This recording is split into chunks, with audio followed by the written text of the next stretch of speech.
ले मशाले चल पड़े हैं लोग मेरे गांव के, अब अंधेरा जीत लेंगे लोग मेरे गांव के। आरएसएस एक ऐसा संगठन है जिसके लोगों के पास शातिर दिमाग तो है, लेकिन तन कर खड़े होने वाली रीढ़ नहीं होती, इसलिए वो सामने से नहीं लड़ते, वो अंदर से लड़ते हैं। आपके बीच के ही लोगों को लेकर वहां बैठाएंगे, आपके बीच के लोगों को कभी प्रधानमंत्री, कभी मुख्यमंत्री, कभी सांसद, विधायक।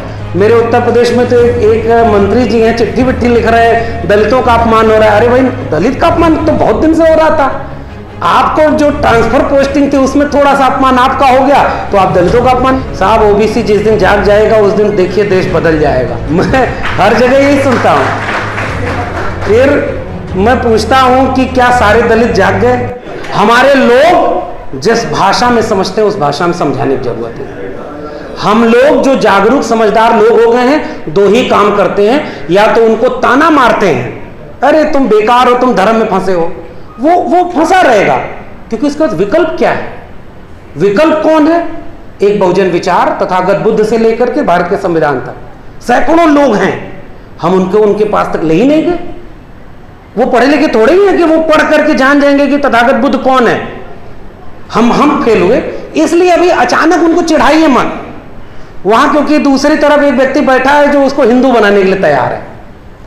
तो मुझे ऐसा लगता है कि हमारी जिम्मेदारी ऐसी हो कि हम न उनके ऊपर तंज करें, न व्यंग करें, थोड़ी अपने काम में अपनी मेहनत को थोड़ा बढ़ा दें, आसान भाषा में चलिए, कुछ डॉक्यूमेंट्स लेकर चलते हैं। इस सभागार में, वातानुकूलित सभागार में जो बातचीत हो रही वो जरूरी भी है। अभी हमारे प्रोफेसर हैं रमाशंकर कुशवाहा जी, अभी हम लोग बाहर यही बैठ के बात करें, तो मैंने अपनी एक किताब लिखी है, बाद में कभी पब्लिश करूंगा, उसमें भी लिखा है कि जब हम इलाहाबाद विश्वविद्यालय पढ़ने गए और इतनी ऊंची इमारत देखे तो हम अंदर जाने में डर लगता था। उससे आत्मविश्वास अर्जित करते करते यहां तक पहुंचे कि अब किसी बात से डर नहीं लगता। लेकिन ये बहुत थोड़े से लोग हैं। एक सुझाव मेरा यह था जाति जनगणना पर, और क्योंकि वो किताब जो दिलीप मंडल की है वो किताब पब्लिश ही नहीं है, अब तो आपको मिलेगी भी नहीं। हमने दिल्ली विश्वविद्यालय में एक जमाने में उसकी फोटोकॉपी करा के बांटा, उस पर सेमिनार कराया। आप खोज के देखिए, आपके पास कोई किताब नहीं है, लेख नहीं है ढंग के, भाषण खूब है। दूसरा, बैलेट पेपर का सवाल और ज्यादा टेक्निकल है। मैं ईवीएम को लेकर के एक लाइन की बात केवल यही कहता हूं, मशीन है, 100% गुंजाइश है कि उसको हैक किया जा सके। मशीन है, 100% भरोसा कभी नहीं किया जा सकता, क्योंकि जिन लोगों ने ये मशीन बनाई वही अपने यहां इसका इस्तेमाल नहीं करते। एकदम आसान भाषा में इतनी बात है। इसको लेकर के नुकसान ये हो रहा है, मेरा ऑब्जर्वेशन ये है, हमारे लोग जिस दिन चुनाव हारते हैं उस दिन कहते हैं ईवीएम बैन होना चाहिए। उससे बहस नहीं बन पाएगी, वो खिसियानी बिल्ली खंबा नोची टाइप का होता है। हाँ, वी द पीपल जैसे संगठन है, बौद्धिक लोग हैं जो लगातार अनवरत ये काम करते हैं। हम लोग कोई भी ट्विटर पे एक चीज लिखे, नीचे 2 पोस्टर जरूर आता है, ईवीएम बैन करो वरना संविधान नहीं बचेगा। जनता को नहीं पता है ईवीएम बैन होना चाहिए कि नहीं होना चाहिए, हमें नहीं पता है कि हम उनको किस भाषा में समझाएं। मुझे केवल ये 2 बातें कहनी थी, और मैं सुनना चाहूंगा बाकी सभी लोगों से, और पैगाम के आयोजकों का, वी द पीपल का। ओबीसी हो, ओबीसी को पूरे देश में जाने पर एक ही बात सुनने में आती है, साहब ओबीसी जिस दिन जाग जाएगा उस दिन देखिए देश बदल जाएगा। मैं हर जगह यही सुनता हूं।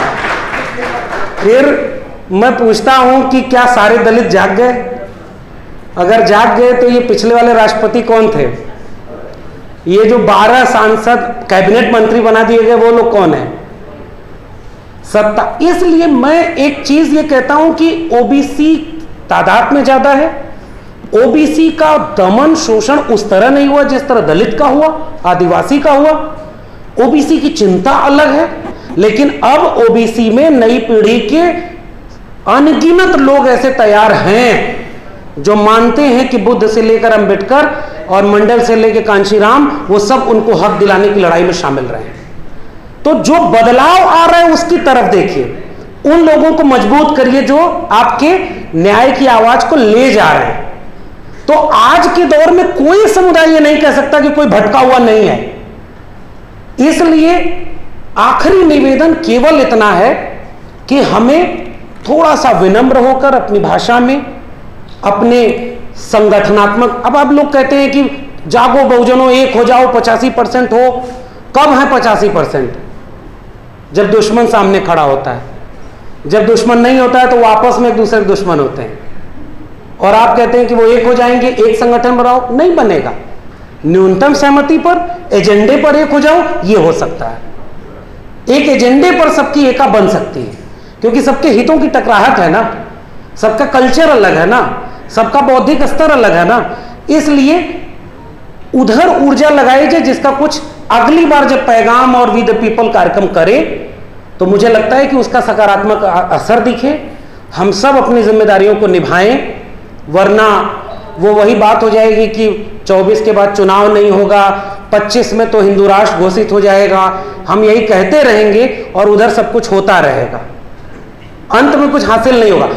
इसलिए मुझे लगता है कि थोड़ा कुछ नए ढंग से अगर हम कर पाएं, इस सेमिनार को, इस बातचीत को गांवों तक ले चलने की जरूरत है। मुझे ये ऐसा लगता है गांव में इसकी बहुत जरूरत है।